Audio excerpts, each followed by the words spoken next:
İlk aylar mübarek olsun. İlk ayların birincisi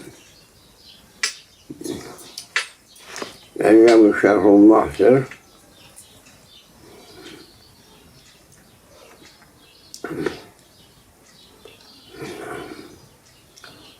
Recep ayı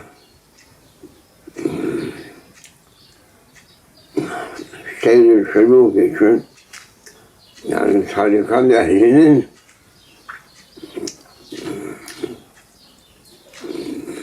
hizmet yapacağı aydır bu ay.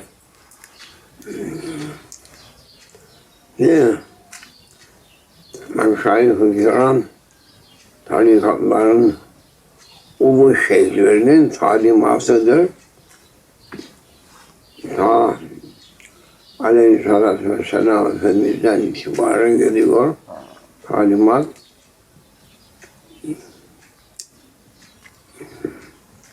Recep'in başından 30 gün, Şaban-ı Muazzam'dan da 10 gün, 40 gün, Erbain derler buna. Erbain, müritlerin terbiyesi için zaruridir. Müritlerin terbiyesi dediğimizde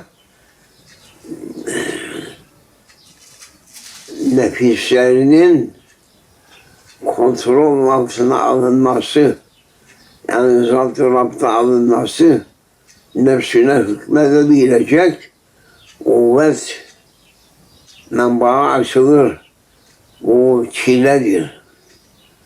Çile çekmeyen bir şey bilmez. Kitap okuyup da şeyh olmazsa kimse hizmet ile olur. Şimdi bu senenin 1431 Evet. Hicri senesinin Erbain hizmeti için talimat geldi. Şeyh Adnan Efendi Hazretleri de mahdumumuz Şeyh Muhammed Efendi Hazretleri için de talimat ileriye doğru yapacakları hizmet için kendileri hazırlanacak. Bu hizmeti onlara meşayihler tebliğ etti. Bizim vasıtamızdan onlar tebliğat verdi. Şimdi bazı ihvanlar da biz şeyhim diyenlere de birkaç kimseye teklif gitti. Kabul ettiler. Hizmet Allah hizmetlerini makbul eylesin ve cihatlarını takviye edip cihad-ı nefsleriyle muharebede galip olmalarını temenni ediyoruz. Şimdi Erbain Nakşilerin yolunda Nakşiyim diyen kimselere teklif olunur. Şeyhimiz Sultan ve Evliya Hazretleri Abdullah Dağıştani Hazretleri bir sohbetlerinde öyle bildirdiler ki Şah-ı Nakşibendi Hazretlerinden bir rivayet olarak Şah-ı Nakşibendi Hazretleri Allah sırrını takdis etsin, makamını âli eylesin, himmetleri üzerimizde hazır olsun. Onların himmet olduğundan dünyaya alt üst edelim. Öyle buyurmuş ki ömründe bir defa olsun çileye girmeyen, erbain yapmayan, 40 gün riyazat yapmayan bir kimse ben Nakşiyim demeye utansın diyor. Müritliğe kabul etmiyor. Şah Nakşibendi Hazretleri bir defa olsun bu 40 günlük hizmeti yapmayan kimse hakkında. Şimdi tabii olay mesele değil, mezun olan, izinli olan insan şeyh bulunacak ki o şeyh kendisi erbain yapmış olsun, çileye girmiş olsun, çilesi dolgun olsun da izin versin. Çilesi dolgun olmayan adam izin veremez ki. Yok, nasıl izin versin? Dedi dayanamaz. Teklif edeceği adam hiç dayanmaz.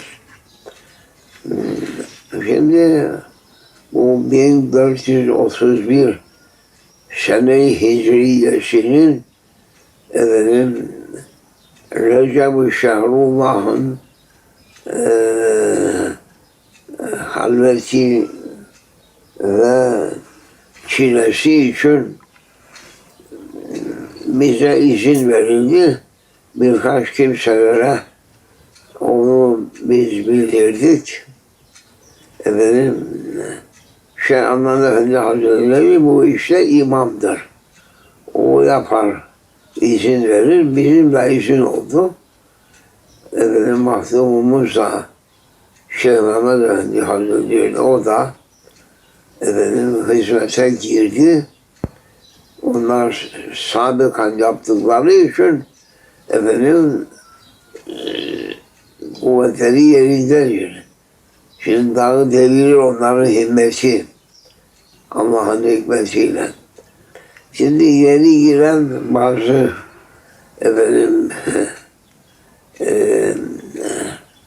ihvanlarımız nakşiler oldu da onlar bir parça tabii ilk ağız demiyor. Nefsi ezmeye yetişmiyor. Kuvvetleri tabii onları takviye edecek izin veren kimse. Belki onlara takviye yeme içme ondan değil, yeme içmeyi endirecek. Endirecek teraziyle içer ve bir mercimek çorbasıyla iktifa eder 24 saatte. Şimdi eski bu hizmeti yapmış olan insan açılıyor. Yeni girenlerden bazıları demişler ki bizim tayin ettiğimiz miktardan biraz daha fazla bize verilsin demiş. Da onun üzerine bir hikaye kalbimize geldi. Şimdi içeri çileye girerken insan onu hakkında gelecek diyerekten biraz gururlanır, hakkından gelirim diyerekten ilk gününden başlar nefs karşı gelmeye. Nefs karşı geldiğinde nefsi bastıracak mürşid var. Mürşidin kuvveti nefsi ezer. Bırakmaz müridi nefis ve şeytan elinde maskara olsun. Yok. Kuvvetini koyar. Lakin ne de olsa yeni oldukları için bir parça müsamahalı gider meşayihler. Değilse aslan gibi gider onlar. Şimdi efendim bir hikaye geldi. Bir çiftçi yeni bir tosun almış. O tosunu çifte koşmuş. Tarlaya götürüyor. Yolda giren tosun da var. Eski boğata var. Eski öküzden yeni efendim öküz var. Bu yeni genç ya efendim daha hiç de boyunduruk bakmadı boynuna, tarlayı görmedi, tarlaya girmedi, tarlada efendim çift sürmedi. Daha ilk şeye gidiyor, tosuncuk oynarmış. Biri sormuş, nereye gidiyorsun? Ey tosun, çifte gidiyorum, çifte gidiyorum dermiş. Atlayaraktan, zıplayaraktan çok şeyli. O bir taraftan gelmiş o eski öküze. Nereye gidiyorsun ustam? Çifte gidiyorum. Çifte gidiyorum. Çift sürmeye gidiyorum. Allah yardım etsin sana. Amin demiş gitmişler. Şimdi tarlaya girdi. Tarladan boyunduruk. Şimdi toprağa batırdı şeyi, sapanı, efendim, fakir tosunun boynu daha çekme şeyi başladı böyle yapmaya, böyle yapma, böyle yapma. Lakin çiftçi bırakmıyor, vuruyor. Alışsın diye. Vuruyor. Efendim, eski öküz efendim arslan gibi görmeye başladı. Açıldı gördük sonra tarlada açıldı, ejderha gibi oldu. Akşamüstü şimdi geri dönüyor. Geri dönerken bana bir kimse görmüş. Nerede görüyorsun tosun demiş. Çiftten görüyorum. Allah başlamış. O birine yaklaşıyor. Nereden görüyorsun koca öküz?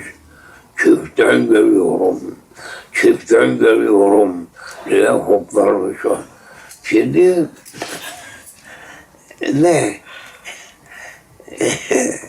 Yeni gelen hayvanlarımızdan bir tanesi demiş ki 2 ekmek veriliyor da bir üçüncüsü daha verilirse diyor. Dur bakalım şimdi üçüncü olur mu? Onun temsili Hacı Ömer Efendi oğlunun vaktinde olmuş. O kemikleri ısınan koca boğa gibi başlamış içeriye. Adnan Efendi o da ondan ileriye şimdi işi yürütür onlar. Bunlar da öğrenecek inşallah. Ne yapalım ama ezeceğiz. Nefsi ezmeyince millete yol gösteremek ki. Tepede biner. Tepede bir şeye yaramaz. Bu tarlayı süreceğiz. Bu tarlayı ekeceğiz. Ekinini biçeceğiz. Biçtiğimizi alacağız. Nasibimizi. Bu dünya böyledir. İsimle şeyh olmaz. Kendi kendine de şeyhlik veren 10 para etmez. Zahir ulemadan da şeyh olmaz. Zahir ilimle de şeyh makamı olamaz. İlla çileye girecek, illa efendim mürebbi olan terbiye eden şeyhin emrine girecek. O düzeltecek, terbiye edecek, ondan sonra gönderecek. Filan yere git, irşad et milleti diyerekten. Neyse öyle havacılar 40 sene kitap oku. Kimse dinlemez. Ne kendi dinler ne başkaları. Onun için kolay mesele değil o. Cihad-ı nefis. Cihad-ı nefis. Nefse her istediği verdikten sonra o nefis seni dinler mi? Sen de şaşırırsın, sana bağlananlar da şaşırır. Onun için Allah onlara yardım etsin. Bize de yardım etsin. Şeyh-ü terbiye, şeyhler iki sınıftır. Birisi şeyh-i teberrüktür. İkincisi şeyh-ü terbiyedir. Teberrüken ders veren kimse olur, terbiye yapamaz. Terbiye eden şeyh bir yolunu bırakmaz o. Allah bizi terbiye edecek meşayih-i izamdan Şeyhimiz Hazretlerini tayin etti. Bir şeye yaramadık ama neyse. Yani bağıra çağıra söyle saya bu zamanda neyse manevi kuvvet verildiği zamanda dünyanın mağribinin maşrikini mağribine atmaya şimdi kuvvet olur. İşin verdikten sonra şeyimiz yok. Kendi kendimize ceryansız tel gibi. Ceryan geldi mi tele, o da tel, bu da tel. Buna değemezsin. Değdiğin vaktinden seni atar. O biri ya kişiler hep tel bunlar. Bunda sır var, bunda yok. Halbuki onun için tarikatın sırrını almak içindir. Sırda neye yarıyor? Kulluk yollarına bu insanları döndürebilmek için kuvvettir o. O olmazsa dinlemezse işte böyle şaşkın darmadağın olur mu? Allah bizi affeylesin. Fatiha, anla bunu. Herkes anlasın. Şeriatı yürütmek, tarikat olmadan şeriatın hükümlerini tutmaz ki oynar milletle nefisleri kaçamak yer arar. Tarikat nizamına razı oldu mu tarikat insanın nefsini zapturapta alır. Görür. Kaç milyon Müslümanlar bu halaldir, bu mekruhtur, bu caizdir, bu zararı yoktur, bu mekruhtur, bir şey değildir. Kendi kendine fetva verip kendi nefislerini azdırıyorlar. Koca Anadolu'da şeyhlik yapacak adam kalmasın. Koca İstanbul'da şeyhlik yapacak adam kalmasın. Ne demek bu? Bizim Cübbeli Ali Efendi oradan buraya koşturuyor. Oradan buraya koşturmayan olmaz. Çileyi doldur, ondan sonra konuş. Fatiha.